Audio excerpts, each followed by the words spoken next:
नमस्कार, times of Swaraj में आप सबों का स्वागत है। मैं हूं संतोष सिंह। मोदी और शाह के राज में बीजेपी में बगावत, बीजेपी के सांसद ही छोड़कर कांग्रेस में शामिल हो जाए, बीजेपी के मुख्यमंत्री को इस्तीफा देने पड़े, ये तो बड़ा आश्चर्य की बात है। ये ऐसा भी हो सकता है क्या? हरियाणा में जो कुछ भी हुआ है और जिस तरीके से हुआ है, और आनंद फानंद में जो नए मुख्यमंत्री का चयन हुआ है, कहा जा रहा है इसका असर बिहार और महाराष्ट्र में भी कुछ घंटे बाद दिखे तो कोई बड़ी बात नहीं होगी, क्योंकि बिहार में भी हलचल शुरू है। देखिए, परिवर्तन संसार का नियम है, ठीक है ना। और हित में जो होगा खगड़िया के प्रवक्ता के वो हम करेंगे, ठीक है। और जहां तक दल बदलने की बात है, जिस दल में आप हैं, मैं 20 साल से जनता दल यू में हूँ, 2003 से लेकर के, और 21 साल हो गया, 2024 हो गया, 21 साल से मैं जनता दल यू में हूँ, ईमानदारी पूर्वक रहा हूँ। लेकिन अगर उसके बाद भी उचित सम्मान नहीं मिलेगा, मेरे पे FIR कराया गया, वो भी फर्जी FIR, तो जनता तो इसका जवाब देगी। इसके बाद उनको बोलने का कोई हक नहीं है। मैं तो किसी दल में अभी जाने का प्लान नहीं किया हूँ। अगर चला भी गया तो किसी को कोई बोलने का हक नहीं है कि आप क्यों दल छोड़ के गए हैं। गठबंधन को लेकर, सीट शेयरिंग को लेकर नीतीश कुमार को दिल्ली में नड्डा और शाह से मिलना था, वो बिना मिले पटना लौट आए। संजय झा सफाई दे रहे हैं कि ऑल इज वेल है, लेकिन ऑल इज वेल नहीं है।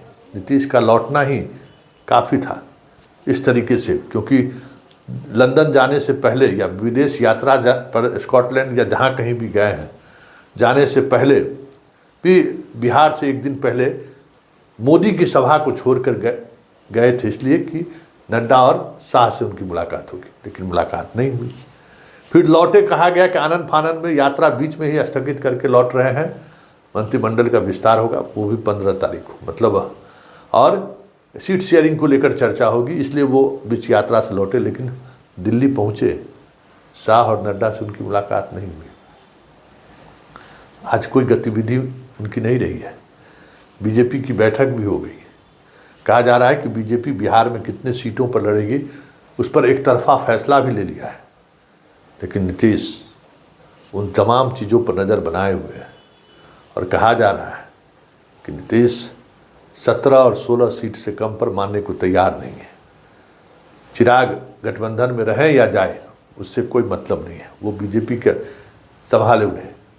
मेरा फैसला यही है, और वो भी सिर्फ और सिर्फ बिहार में हम इतने सीटों पर चुनाव लड़ेंगे, कोई झारखंड या फिर यूपी का सवाल ही नहीं उठता है। और ऐसे में जो बीच के जो कड़ी हैं, संजय झा कल से कुछ ज़्यादा ही परेशान है। और इस बीच हरियाणा से जो खबर आई है, वो खबर कहीं न कहीं बीजेपी को बेचैनी बढ़ा दी है। लोकसभा चुनाव से ठीक पहले जो चीज़ें हरियाणा में दिखी हैं, क्या वो सीट शेयरिंग के दौरान महाराष्ट्र में वो बातें न सामने आ जाए? क्योंकि वहाँ भी सीट शेयरिंग को लेकर ही विवाद हुआ है और गठबंधन टूट गया। कमोबेश बिहार में भी यही स्थिति है। सीट शेयरिंग को लेकर अभी भी स्पष्टता के साथ कुछ भी सामने नहीं आया है। जो स्थिति हरियाणा में है, कमोबेश वही स्थिति बिहार और महाराष्ट्र में भी है, क्योंकि गठबंधन का जो साथी है वो उन्हें सम्मानजनक हिस्सेदारी चाहिए, और बीजेपी सम्मानजनक हिस्सेदारी देने से बचते हुए नजर आ रहे हैं। अगर यही स्थिति रही तो चंद दिनों के अंदर या चंद घंटों के अंदर बिहार और महाराष्ट्र में भी चीज़ें बदलती हुई आपको दिख जाए तो कोई बड़ी बात नहीं होगी। देखिए, समय बहुत महत्वपूर्ण है। कहते हैं ना, समय बड़ा बलवान होता है, और समय किस तरीके से पलटी मारता है ये भी देखने वाली बात है। हरियाणा दिल्ली के नाक के नीचे सब कुछ हो गया। आनंद फानंद में खट्टर साहब को रिजाइन देना पड़ा, आनंद फानंद में सांसद को मुख्यमंत्री बनाने का फैसला हो गया। सोच लीजिए, उनके विधायक को भी गायब करने की तैयारी चल रही है, चल रही, 5 विधायक उनके गायब भी हैं। मतलब किस तरीके से चीज़ें चल रही हैं।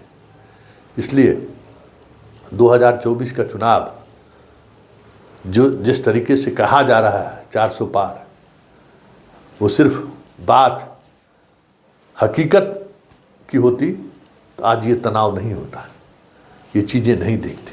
देखिए, राजनीति है, आगे आगे होता है क्या। देखिए, इतना तय है कि हरियाणा में जो कुछ भी हुआ है उसका असर देश के कई राज्यों में देखने को मिले तो कोई बड़ी बात नहीं होगी।